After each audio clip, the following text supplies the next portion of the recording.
Hello दोस्तों, welcome to exam preparation.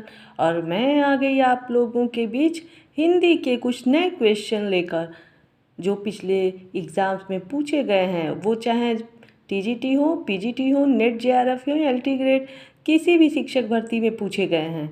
तो चलिए उसको देखते हैं। और अगर पसंद आए मेरा वीडियो तो उसे लाइक, सब्सक्राइब और शेयर कीजिएगा। और अगर कहीं मेरे वीडियो में कुछ गलती हो तो मैं उसके बारे में भी कहूँगी कि आप लोग कमेंट सेक्शन में जाके उस पर कुछ कमेंट कीजिएगा और मुझे कुछ सुझाव दीजिएगा।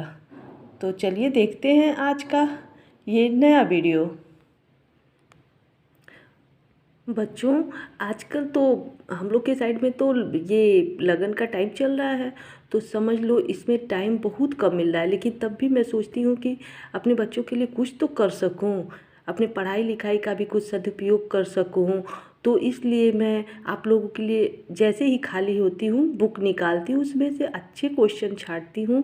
और अभी तो फ़िलहाल ये चल रहा है कि मैं कुछ पुराने एग्ज़ाम्स में आए हुए क्वेश्चन को छांट रही हूँ, जो कि हम लोग के लिए मतलब टीजीटी पीजीटी के लिए काफ़ी इसका इम्पोर्टेंस है। तो मैं उसी क्वेश्चन को लेकर आ रही हूँ। जैसे ये क्वेश्चन ख़त्म होते हैं तो मैं फिर आप लोग के लिए नया टॉपिक ये भक्ति काल लेके आऊँगी। तो चलिए आज का देखते हैं। नेक्स्ट क्वेश्चन, बिसल देवरासों में किस शैली का प्रयोग किया गया है? तो किस शैली का? गे पद शैली। बिसल देवरासों में किस शैली का प्रयोग किया गया है? गे पद शैली। जयमयंक जस चंद्रिका के रचयिता का नाम? मधुकर कवि। जयमयंक जस चंद्रिका के रचयिता का नाम है मधुकर कवि। भविष्यत कहा के रचनाकार हैं धनपाल। भविष्यत कहा के रचनाकार हैं धनपाल। विद्यापति ने कुल कितने ग्रंथों की रचना की? 16 ग्रंथ। विद्यापति ने कुल कितने ग्रंथों की रचना की? 16 ग्रंथ। सरहपा का संबंध किस साहित्य से है? सिद्ध साहित्य से। सरहपा का संबंध किस साहित्य से है? तो सिद्ध साहित्य से। शालिभद्र सूरी की रचना का नाम है भरतेश्वर बाहुबली रास। शालिभद्र सूरी की रचना का नाम है भरतेश्वर बाहुबली रास। अमीर खुसरो जाने जाते थे तूतीय हिंद नाम से। अमीर खुसरो जाने जाते थे तूतीय हिंद नाम से। उपदेश रसायन के रचयिता हैं जिनदत्त सूरी। उपदेश रसायन के रचयिता हैं जिनदत्त सूरी। वह कवि जिसको अपभ्रंश का वाल्मीकि कहा जाता है स्वयंभू। वह कवि जिसको अपभ्रंश का वाल्मीकि कहा जाता है स्वयंभू। वह कवि जिसको अभिनय जयदेव के नाम से जाना जाता है विद्यापति। वह कवि जिसको अभिनय जयदेव के नाम से जाना जाता है विद्यापति। व्याकरण ग्रंथ रचना है उक्त व्यक्त प्रकरण। व्याकरण ग्रंथ रचना है उक्त व्यक्त प्रकरण। ये क्वेश्चन उल्टा भी पूछ सकता है कि उक्त व्यक्त प्रकरण कौन सी रचना है? तो व्याकरण ग्रंथ। प्रबंध चिंतामणि के रचयिता का नाम है मेरुतुंग। प्रबंध चिंतामणि के रचयिता का नाम है मेरुतुंग। आगम वेय पुराणे पंडित मान बहंति अपक्क श्रीफल अली अजीम वाहे ऋत भ्रमयंती। ये पंक्तियां हैं कण्हपा की। इस पंक्ति को फिर से देख लीजिए। आगम वेय पुराणे पंडित मान बहंति पक्क श्रीफल अली अजीम वाहे ऋत भ्रमयंत।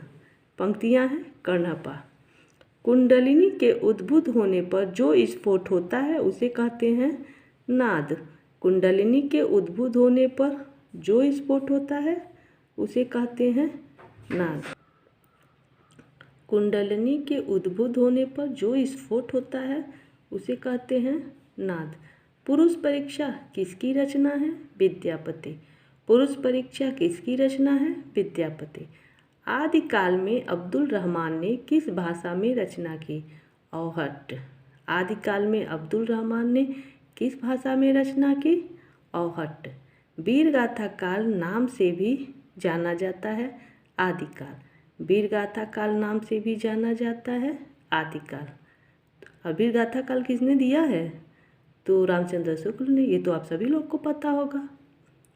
वर्षा ऋतु में गाया जाता है आल्हा। आल्हा किस ऋतु में गाया जाता है? तो वर्षा ऋतु में। वे रचनाकार जिनकी भाषा को संधा भाषा कहा गया। बौद्ध और सिद्ध। बौद्ध और सिद्ध की भाषा को क्या कहा गया? संधा भाषा। 12 बरस लो कुकुर जीवे और 13 लो जिए सिया, बरस 18 छत्री जीवे, आगे जीवन को धिक्कार। ये पंक्तियाँ किस रासो काव्य की हैं? तो परमाल रासो। 12 बरस लो कुकुर जीवे और 13 लो जीवे सिया, बरस 18 छत्री जीवे, आगे जीवन को धिक्कार। तो ये पंक्तियाँ किस रासो काव्य की है? परमाल रासो। आदिकालीन साहित्य में वीर रस की रचनाओं में प्रयोग किया गया डिंगल भाषा।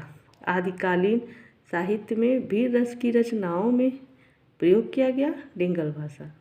शब्दानुशासन के लेखक हैं हेमचंद्र। शब्दानुशासन के लेखक हैं हेमचंद्र। अपभ्रंश को पुरानी हिंदी कहा है चंद्र शर्मा गुलेरी ने। अपभ्रंश को पुरानी हिंदी कहा है चंद्र शर्मा गुलेरी ने। राउरवेली रचना है रोड़ा कवि।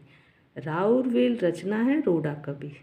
रासो शब्द की उत्पत्ति रसायन शब्द से मानी गई है रामचंद्र शुक्ल ने। रासो शब्द की उत्पत्ति रसायन शब्द से मानी गई है रामचंद्र शुक्ल ने। तो बच्चों आज के लिए इतना ही। मैं वीडियो को कम टाइम देती हूँ ताकि आप लोग का कम टाइम में ज़्यादा से ज़्यादा रिवीजन हो जाए। तो आप लोग मेरे चैनल पे बने रहिए और मेरे नोट्स का लाभ उठाइए। Thank you.